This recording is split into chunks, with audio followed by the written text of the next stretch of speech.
घर का पितृ दोष और घर का काल सर्प दोष तीनों उस लोटे के माध्यम से जाएगा और शिव को समर्पित करेगा। आज फिर निवेदन करूंगा इस नेपाल देश की पावन धरा से डोलेश्वर महादेव की कथा में निवेदन करना चाहूंगा। जो बेटा बेटी नौकरी के लिए अप्लाई कर रहे हैं, जो बेटा बेटी चाहे सरकारी नौकरी हो, प्राइवेट नौकरी हो, सर्विस के लिए अप्लाई कर रहे हैं, उन बेटा बेटियों से निवेदन है, दुर्वा शिव जी को समर्पित कर केवल दूध जानते हो ना, दुर्वा सब जानते हैं। दुर्वा जो माला पिनाई थी उसमें बहुत सारी लगी थी, बढ़िया है, बता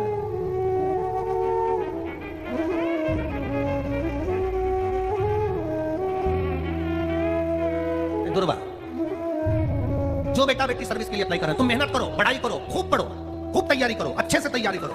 जितनी मेहनत तुमने पूर्व में करी उससे दुगनी मेहनत तुम करो उस नौकरी को पाने के लिए। और साथ में जब एग्जाम के लिए जाओ, कहीं इंटरव्यू देने के लिए जाओ, दुर्वा शिव जी को, इस दुर्वा का जो दंडी का मुख है ये अशोक सुंदरी वाली जगह, फिर समझ लीजिए जैसे ये शिवलिंग, ये गोल जलाधारी, यहाँ से पानी नीचे गिरता है, बीच में अशोक सुंदरी का स्थान होता है। तो ये जो दुर्वा हम चढ़ाएंगे, इसका डंडी का मुख शिवलिंग की पर चढ़ाएंगे, तो ये शिवलिंग पर डंडी की जो भाग है वो अशोक सुंदरी की ओर हो गया और ये भाग इस ओर होगा।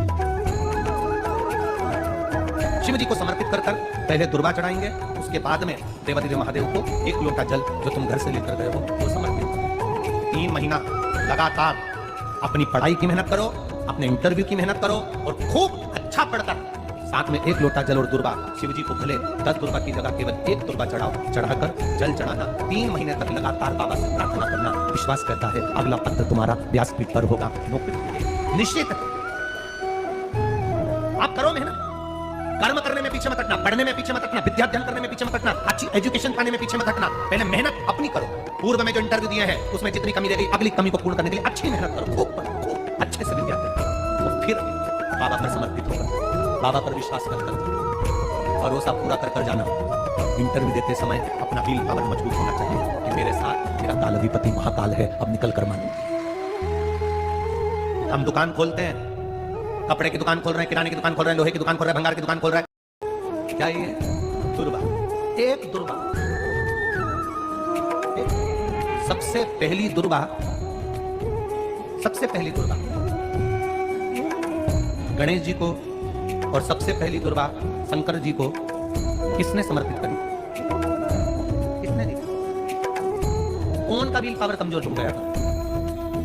कौन का विल पावर कमजोर हो गया था? कौन अपने आप को कमजोर समझने लगा था? कौन था जिसके पास सब कुछ था और उसके बाद भी उसका मन उदास हो गया था?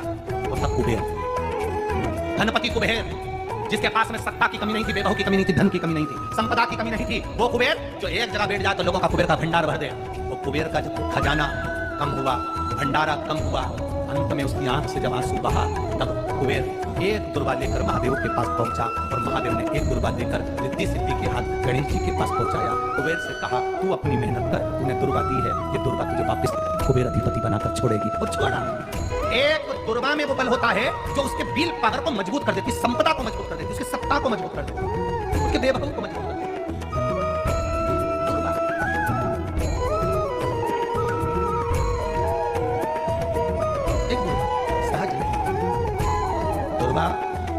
पीछे देखोगे तो डंडी एक है, देख रहे हो आप लोग? आप लोगों को ना भी दिखे तो अपने घर पर जाकर देखना। पीछे से देखोगे तो दुर्वा की डंडी एक है, आगे से देखोगे तो उसकी किनारियां 4-5 पत्तियां निकली हुई होती हैं। अर्थात एक रास्ता अगर दुर्वा का बंद होता है तो दूसरे रास्ते को दुर्वा खोल देती है, दूसरा बंद होता है तो तीसरे को खोल देती है, तीसरा बंद होता है तो चौथे को खोल देती है, चौथा बंद होता है तो 5वें को खोल देती है। दुर्वा में वो बल होता है जो महादेव को हम जब अशोक सुंदरी की ओर डंडी का मुख कर पत्तियों का मुख इधर कर शिव को समर्पित कर एक लोटा जल जब बाबा को हम समर्पित करते हैं दिल से, 3 महीना लगातार आनंद के साथ। हाँ, बीच में रजो धर्म आ जाए तो आप लोग उस समय मंदिर में नहीं जाते, नहीं चढ़ाते, उस समय छोड़ दो, पर अपने भावों से बाबा को समर्पित करो। नवयुवक बेटे बेटियां भी शिव जी पर जल चढ़ाओ, करो शंकर का गुणगान।